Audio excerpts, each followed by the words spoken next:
What are the critical factors to address during preoperative nutritional optimization for a transplant patient, and why are they essential for surgical success? Answer. Preoperative nutritional optimization is crucial in ensuring the transplant patient has the best possible physiological state for surgery. It aims to enhance wound healing, reduce complications, and improve overall outcomes. The key factors include protein requirements. Adequate protein intake is essential to maintain lean body mass and enhance the immune response. Protein is a fundamental component of wound healing, immune cell function, and enzyme activity. Malnutrition can lead to delayed wound healing and increased infection rates. Electrolyte management. Patients with electrolyte imbalances, e.g., hypokalemia or hyponatremia, are increased risk of cardiovascular complications, particularly during anesthesia. Preoperative electrolyte correction helps reduce perioperative cardiac risks. Glycemic control. Diabetes or impaired glucose tolerance must be well managed. Elevated blood glucose levels can increase the risk of infections and slow graft healing post-surgery. Micronutrient optimization. Vitamins and minerals, especially zinc and vitamin C, are essential for immune function and wound healing. Deficiencies may compromise recovery. Mrs. Patel, a kidney transplant candidate, expresses concerns about her mental preparedness and fears complications. How should the nurse address these concerns while ensuring informed consent is obtained? Answer. Addressing psychological readiness in transplant candidates is an essential part of preoperative care, as anxiety and fear can significantly impact a patient's recovery and willingness to proceed with the transplant. Assess psychological readiness. Begin by evaluating Mrs. Patel's emotional state. Explore the sources of her anxiety, whether they stem from fear of surgery, post-transplant complications, or concerns about organ rejection. Education. Provide detailed, clear, and honest information about the procedure. Explain the surgical process, potential complications, expected recovery timelines, and long-term management strategies. Address her specific concerns about rejection and how immunosuppressive medications will help manage this risk. Informed consent. Ensure that informed consent is obtained in a manner that ensures her understanding. The consent form should explain the risks and benefits of the transplant, and Mrs. Patel must have the opportunity to ask questions. Documenting the process. Document all interactions, providing evidence that the patient was properly educated and that her consent was freely given, which is critical in the case of any potential future litigation or complications. Explain the early signs of graft dysfunction and their physiological basis in the immediate postoperative period. Answer. Early graft dysfunction is a critical event after transplantation and can be life-threatening. Identifying the early signs allows for prompt intervention and potentially salvaging the graft. Some early signs include fever and tachycardia. These are often the first signs of an inflammatory response caused by infection or rejection. A fever greater than 100.4 deg, 38 deg, and a heart rate above 100 beats per minute can indicate infection or an immune response. Tachycardia is often due to systemic inflammation, while fever is linked to cytokine release. Decreased urine output. In kidney transplants, a significant drop in urine output, oliguria, or complete cessation of urine production and urea can be indicative of graft ischemia or acute tubular necrosis. This is caused by insufficient blood flow to the kidney or damage from ischemia during the transplant procedure. Elevated biochemical markers. Serum creatinine levels are often the first marker of kidney dysfunction. In liver transplant patients, elevated bilirubin levels could indicate hepatic dysfunction or rejection. Elevated liver enzymes ALT/AST further support this. Physiological basis. Fever and tachycardia. These signs are the result of cytokine release triggered by immune activation or infection. Urine output changes. Decreased urine suggests graft ischemia, which may result from vascular complications or acute rejection. Biochemical markers. Elevated markers signal organ stress. In the case of renal grafts, elevated creatinine reflects glomerular filtration impairment. Elevated bilirubin indicates liver damage or bile duct obstruction. Early identification and management are essential for improving patient outcomes. Mr. Johnson, a liver transplant recipient, develops jaundice and ascites 3 weeks after surgery. Doppler ultrasound shows impaired hepatic blood flow. What steps should the transplant team take? Answer. Mr. Johnson's jaundice, ascites, and impaired hepatic blood flow suggest a serious postoperative complication. Possible causes include hepatic artery thrombosis, graft rejection, or bile duct complications. The following steps should be taken. Confirm diagnosis with imaging. First, confirm the diagnosis by performing a Doppler ultrasound to check the patency of the hepatic artery. A complete block or reduced flow could indicate HAT, which can cause liver ischemia and graft failure. Laboratory tests. Check serum bilirubin levels, liver enzymes ALT/AST, and other liver function tests to assess the extent of liver injury. Elevated bilirubin and transaminases would confirm hepatic dysfunction. Biopsy. If rejection is suspected, especially if laboratory markers or clinical symptoms indicate rejection, a liver biopsy should be performed to assess the degree of cellular rejection. Immunosuppressive therapy may need adjustment based on biopsy results. Medical intervention. If HAT is diagnosed, the team may perform surgical revascularization or a liver transplant if the graft cannot be salvaged. If infection is suspected, broad-spectrum antibiotics should be started immediately and cultures should be sent. Discuss the importance of Doppler ultrasound in identifying vascular complications post-transplantation and the limitations of this modality. Answer: Doppler ultrasound is a crucial non-invasive imaging technique used to assess blood flow in transplanted organs, particularly in detecting vascular complications such as thrombosis, stenosis, or vascular graft failure. Importance: real-time monitoring. It provides real-time imaging of the blood vessels around the transplanted organ, enabling the detection of complications like hepatic artery thrombosis, HAT, or renal artery stenosis. Early detection allows for timely intervention, which can significantly improve graft survival. Assessing blood flow. Doppler ultrasound allows clinicians to assess the direction and velocity of blood flow. In the case of vascular complications, these measurements help determine if there is obstruction or insufficient perfusion to the graft.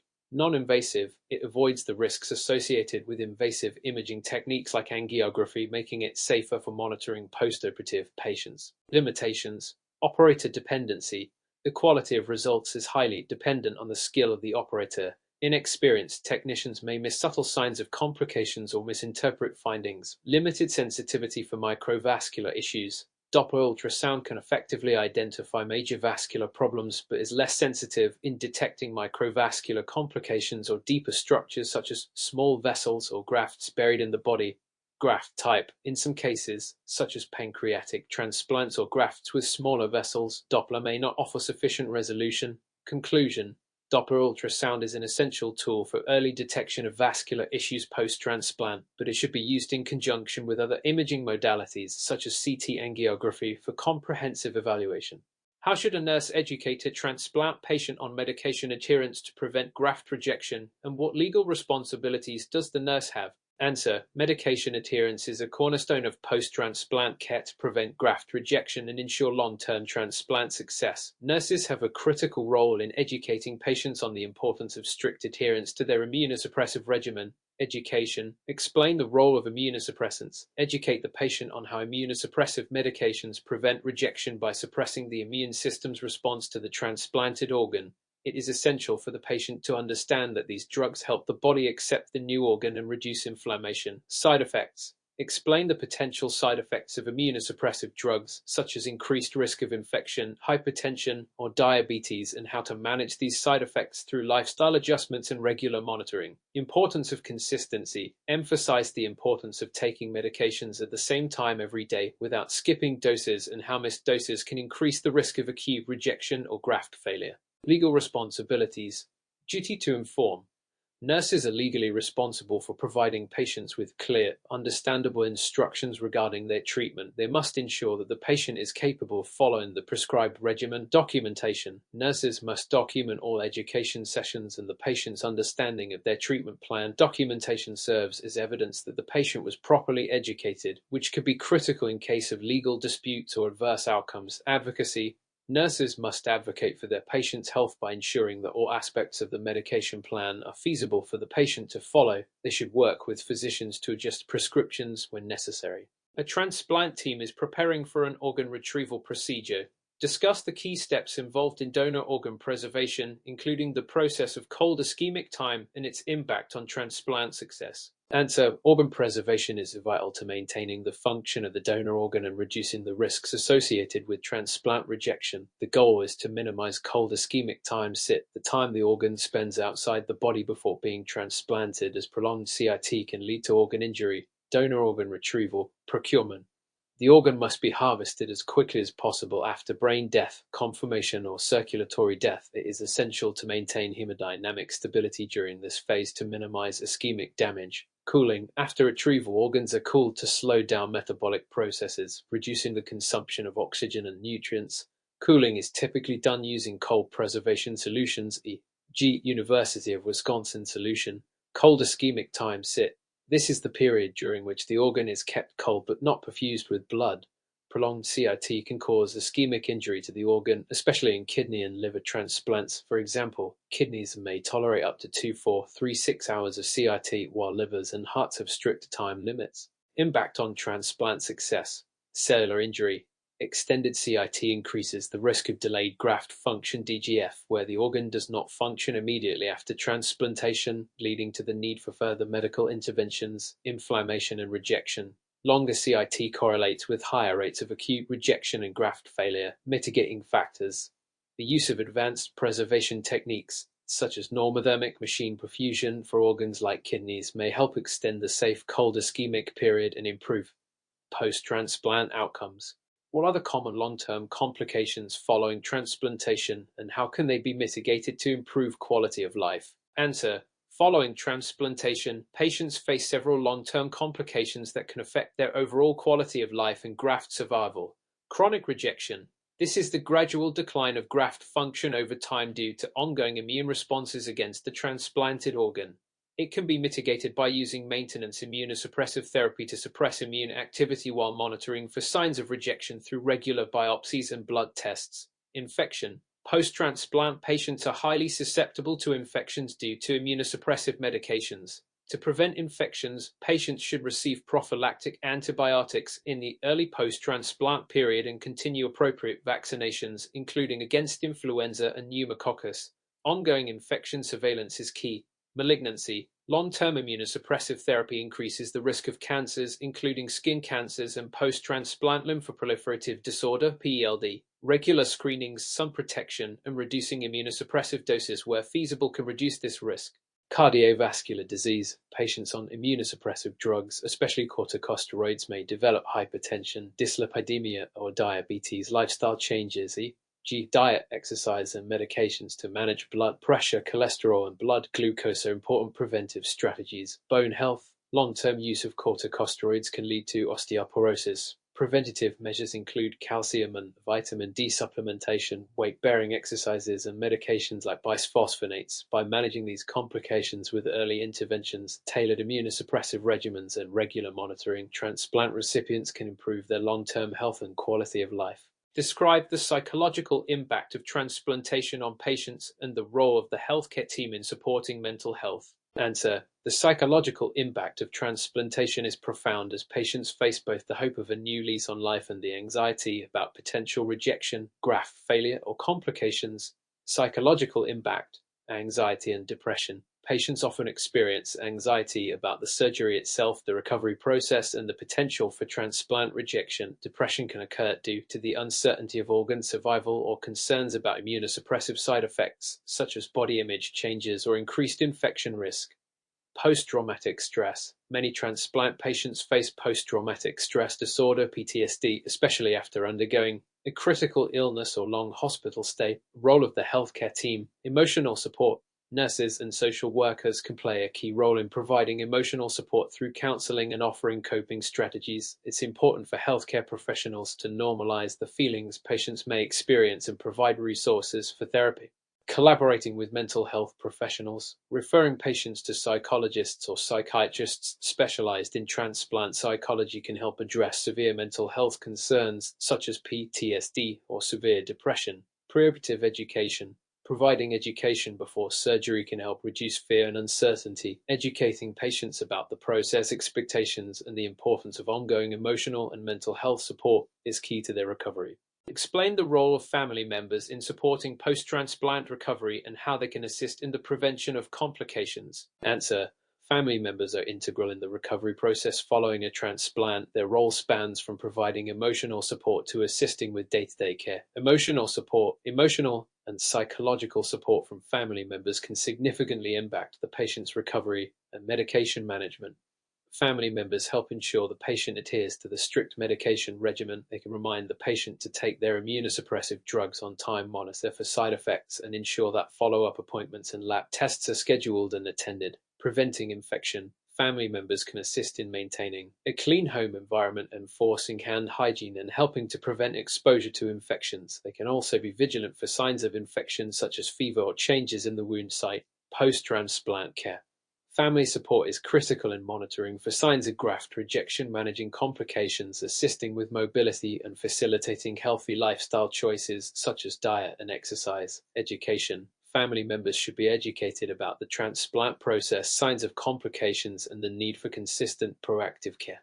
What is the primary difference between brain death and circulatory death, and how do these definitions impact organ donation protocols? Answer. Brain death refers to the irreversible cessation of all brain activity, including the brainstem, and is legally and medically recognized as death. The diagnosis is made when there is no response to stimuli, no cranial nerve reflexes, and no brain activity, as shown by an EEG. The key criterion is that brain death is irreversible, meaning there is no chance of recovery. Circulatory death, also known as cardiac death, occurs when there is a complete cessation of heart and circulatory function.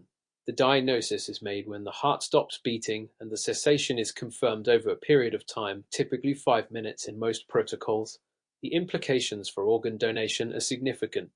Brain-dead donors can have their organs preserved and transplanted using advanced techniques like hypothermic machine perfusion, as the organs are still being supplied with oxygenated blood until they are removed. In contrast, circulatory death limits the time for organ preservation, as ischemia, lack of oxygen, begins as soon as the heart stops. This makes organs from circulatory death donors less viable for transplant, and protocols often involve waiting for a specified period before harvesting to ensure that death has occurred. Which factors are used to determine the eligibility of a living donor for organ donation, and why is cross-match testing particularly important in this process? Answer. Eligibility for living organ donation is determined through a thorough health screening process. This includes evaluating the donor's overall physical health, mental health, and specific organ function. Screening tests assess kidney function, liver function, and cardiovascular health, among others. Psychological evaluations ensure the donor understands the risks and is mentally prepared for the donation. Cross-match testing is crucial to ensure compatibility between the donor and recipient. It involves testing the recipient's and donor's blood to determine if the recipient's immune system would recognize the donor's cells as foreign and reject the organ. A positive cross-match indicates incompatibility and an increased risk of transplant rejection. The goal is to prevent acute rejection episodes by ensuring that the immune system is less likely to attack the transplanted organ.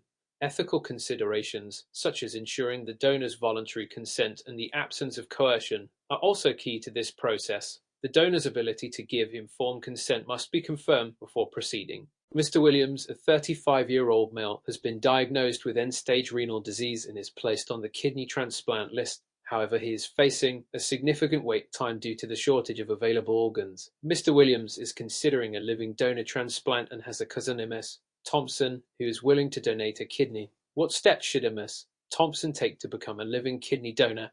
Answer. Ms. Thompson must undergo a comprehensive evaluation to determine if she is a suitable living kidney donor. The process involves several steps. Health screening. Ms. Thompson will undergo medical tests to assess her kidney function, blood pressure, cardiovascular health, and general physical health to ensure she can safely live with one kidney after donation. Psychological evaluation. She will undergo a psychological evaluation to assess her mental and emotional readiness for donation. This ensures that she is making an informed decision, free from coercion or undue pressure. Blood type and cross-match testing. Ms. Thompson and Mr. Williams will undergo blood type testing and cross-match testing. Blood type compatibility is essential for a successful transplant. The cross-match test ensures that Mr. Williams' immune system will not reject the kidney based on antigenic compatibility. Informed consent. Ms. Thompson must be fully informed about the risks of kidney donation, including potential surgical complications, long-term health outcomes, and the possibility of requiring kidney transplantation in the future. What role do perfusion machines, such as hypothermic machine perfusion, play in organ preservation for transplantation, and how do they improve the viability of donated organs? Answer. Perfusion machines, such as hypothermic machine perfusion (HMP), are used to maintain and improve the viability of organs during the preservation period, which is critical to the success of organ transplantation. In hypothermic machine perfusion, the organ is connected to a perfusion device that pumps a cold preservation solution through the organ's blood vessels, maintaining oxygen and nutrient supply to the cells while also removing waste products. This process mimics normal circulation and helps to slow down metabolic activity, reducing cellular damage. The key benefits of HMP are reduced ischemic injury. By maintaining organ perfusion, HMP minimizes the damage caused by ischemia, lack of oxygen after organ removal and before transplantation, increased organ viability. The perfusion machine can extend the time an organ remains viable outside the body, making it easier to transport organs over longer distances and giving surgeons more time to perform a successful transplant. Better outcomes. Studies have shown that HMP improves graft survival and function post-transplant compared to traditional cold storage. How does the MELD model for end-stage liver disease score determine the allocation of livers for transplant, and what other factors influence this allocation? Answer: the MELD score is used to prioritize patients for liver transplantation based on the severity of their liver disease. It is a numerical score calculated using a formula that includes 3 lab results. Bilirubin measures the level of bilirubin in the blood, a substance produced by the liver. INR, International Normalized Ratio, reflects blood clotting ability, which is affected by liver function. Creatinine indicates kidney function, as liver failure often affects kidney function. The MELD score ranges from 6 less ill to 40 most ill, with higher scores indicating more urgent need for a transplant. The higher the MELD score, the higher the priority for receiving a liver. Other factors influencing liver allocation include geographical proximity. The proximity of available donor organs to the recipient is critical, as organs are typically allocated within a certain geographical region to ensure timely transplantation. Organ size. The size of the donor liver must be compatible with the recipient's body size, age, and overall health. Some allocation systems consider age, comorbidities, and other factors that may affect the patient's ability to survive a transplant. Explain the concept of xenotransplantation and its current role and challenges in organ transplantation. Answer: xenotransplantation is the process of transplanting organs or tissues from one species to another, typically from animals, often pigs, into humans. It is an emerging area of research aimed at addressing the shortage of human organs available for transplantation. While xenotransplantation offers a potential solution to the organ shortage, it faces significant challenges. Immunological rejection. The human immune system typically rejects foreign organs. Xenotransplanted organs from animals are recognized as foreign, triggering strong immune responses that often lead to organ rejection. Risk of zoonotic disease. There is a risk that animal diseases could be transmitted to humans through xenotransplantation, particularly with genetically modified animals. Ethical issues. There are concerns about animal welfare and the ethical implications of using animals for organ harvesting, especially regarding genetic modification. Despite these challenges, advances in genetic engineering and immunosuppressive therapies are making xenotransplantation a promising area for the future. What are the ethical considerations in the allocation of organs, and how do policies like the LAS Lung Allocation Score attempt to address these concerns? Answer: ethical considerations in organ allocation include fairness, equity, and the maximization of positive health outcomes. Key ethical issues include fairness, ensuring that organs are distributed based on medical need and not influenced by factors such as race, socioeconomic status, or personal connections. Equity, ensuring that people in different geographic areas have equal access to organ transplants, especially in regions with limited organ availability.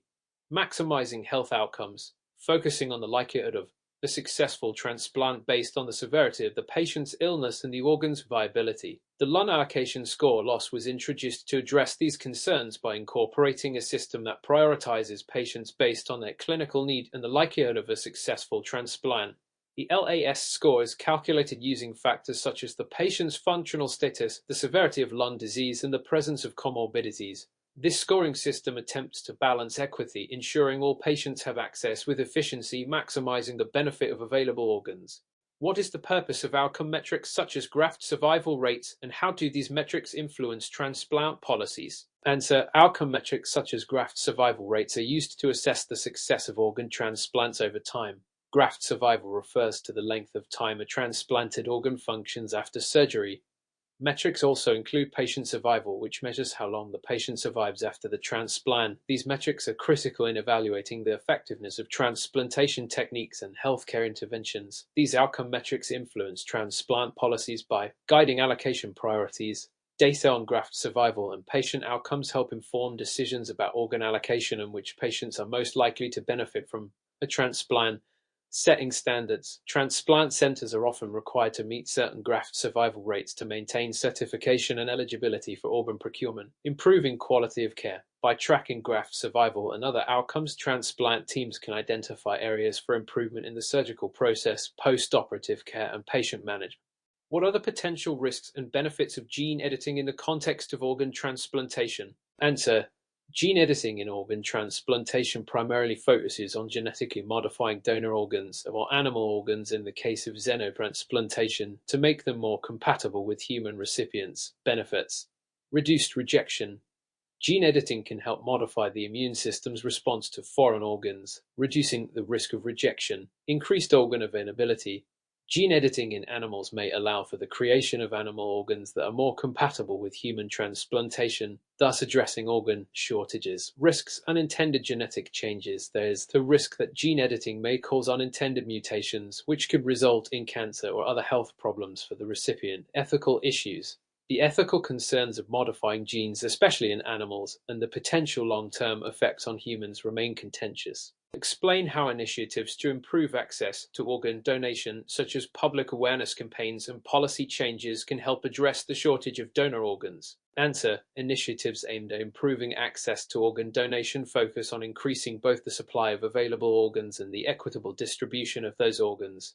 Key initiatives include public awareness campaigns. These campaigns aim to educate the public about the importance of organ donation and encourage individuals to register as organ donors. Research shows that increased public awareness often leads to higher donor registration rates. Policy changes. Governments may implement policies to encourage organ donation, such as presumed consent laws, where individuals are automatically considered organ donors unless they opt out. These policies increase the donor pool and ensure that organs are allocated based on need. Equitable distribution. Policies also focus on distributing organs equitably, considering factors like medical urgency, patient geography, and other fairness principles.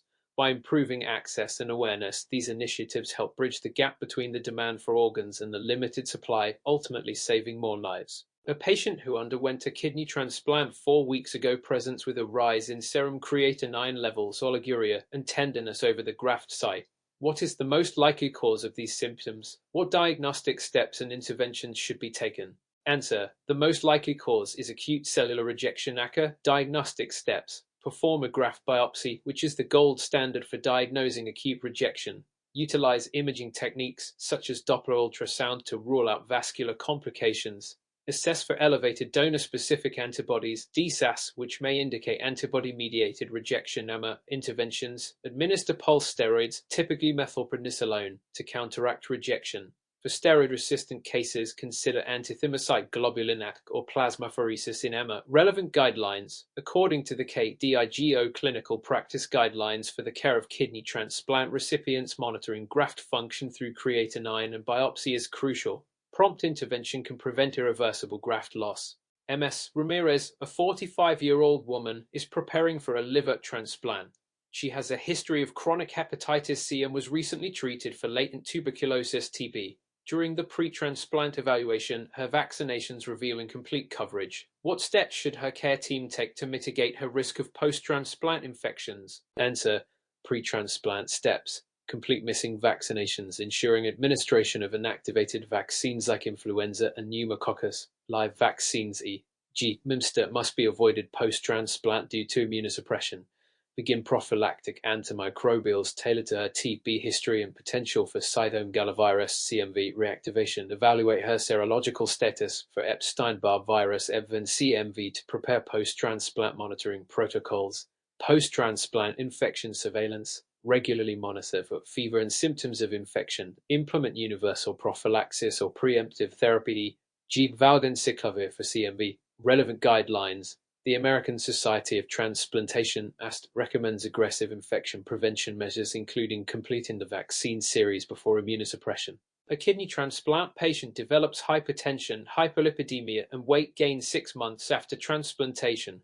What underlying complications should be considered and what management strategies can be employed? Answer: the most likely underlying complication is metabolic syndrome, which is common in kidney transplant recipients due to long-term use of immunosuppressive medications such as steroids and calcineurin inhibitors, e.g. tacrolimus cyclosporine. Metabolic syndrome increases the risk of cardiovascular disease and diabetes. Management: hypertension. Use antihypertensive agents such as ACE inhibitors or ARBs, which also provide renal protection. Hyperlipidemia.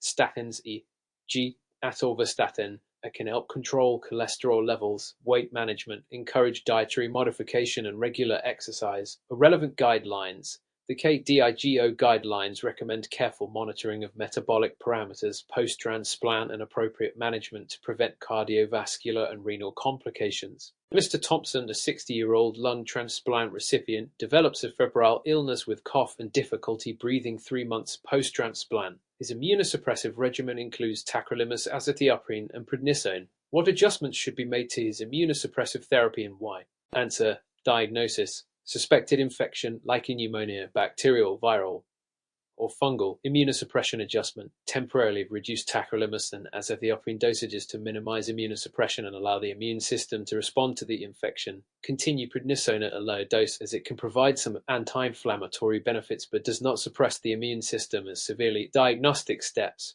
obtain a chest X-ray and sputum culture to identify the pathogen. Test for CMV, fungal infections, and bacterial pathogens. Relevant guidelines: the American Society of Transplantation recommends reducing immunosuppressive therapy in the presence of suspected infection while balancing the need for rejection prevention.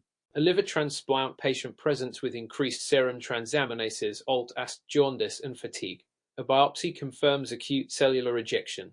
What are the first-line treatments for managing this complication? Answer: first-line treatment: high-dose steroids, e.g. methylprednisolone, are typically used as first-line therapy for acute cellular rejection. Steroids work by suppressing the immune response and inflammation. In severe or steroid-resistant cases, other immunosuppressive therapies, such as antithymocyte globulin A or basiliximab, may be employed.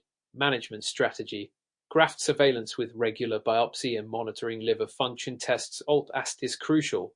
Adjust immunosuppressive medications to prevent further rejection episodes and minimize graft damage. Relevant guidelines: the American Association for the Study of Liver Diseases (OSLD) and AST recommend prompt treatment of acute rejection episodes to preserve liver function. Mrs. Green, a 58-year-old heart transplant patient, has developed progressive chest pain and shortness of breath after 5 years post-transplant. A coronary angiogram reveals diffuse coronary artery narrowing. What is the likely diagnosis and what management strategies should be employed? Answer: diagnosis: transplant vasculopathy (TVA) is the most likely diagnosis, a chronic complication of heart transplantation. It involves progressive narrowing of coronary arteries, typically caused by immune-mediated damage and endothelial dysfunction.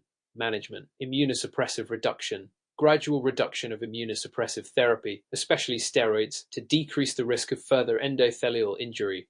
Percutaneous coronary intervention (PCI). In some cases, coronary stenting may be considered. Management of risk factors: control hypertension, hyperlipidemia, and diabetes to minimize further vascular damage. Cardiac monitoring: regular monitoring through coronary angiography and echocardiograms. Relevant guidelines: the International Society for Heart and Lung Transplantation (ISHLT) emphasizes early detection and management of transplant vasculopathy through regular surveillance and risk factor management.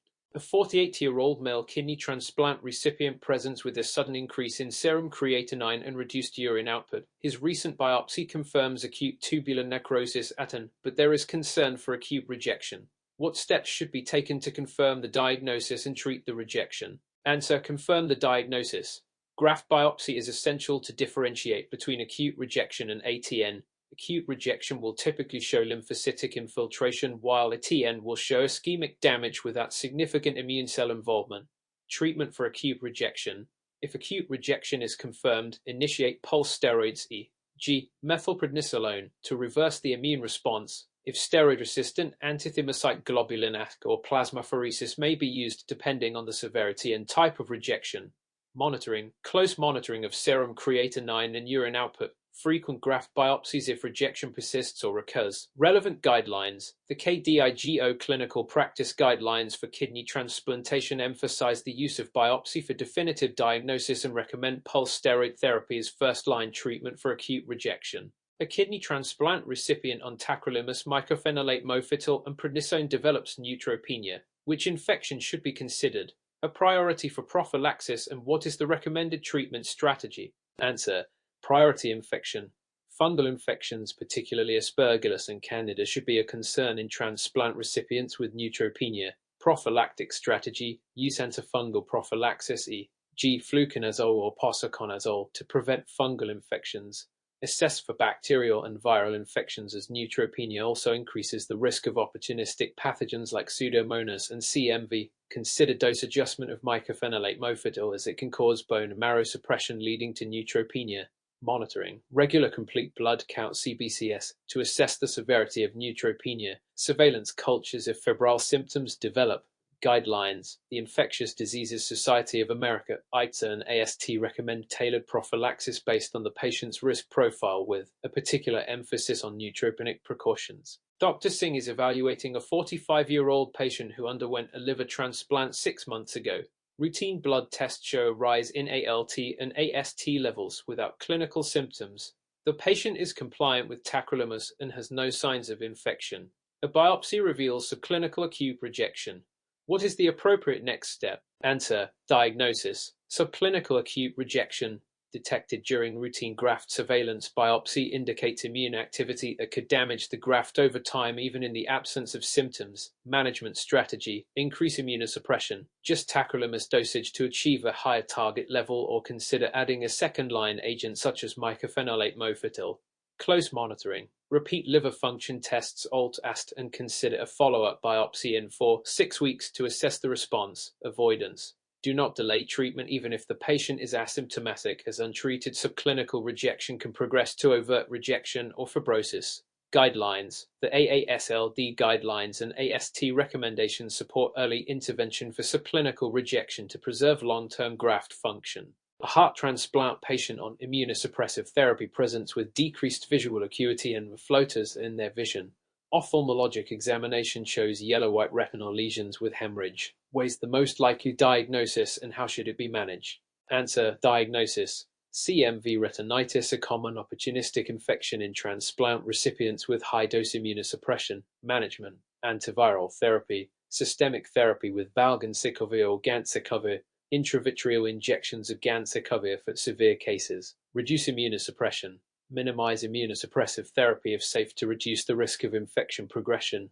Guidelines. The AST guidelines recommend urgent treatment of CMV retinitis to prevent vision loss with both systemic and local antiviral therapies based on severity.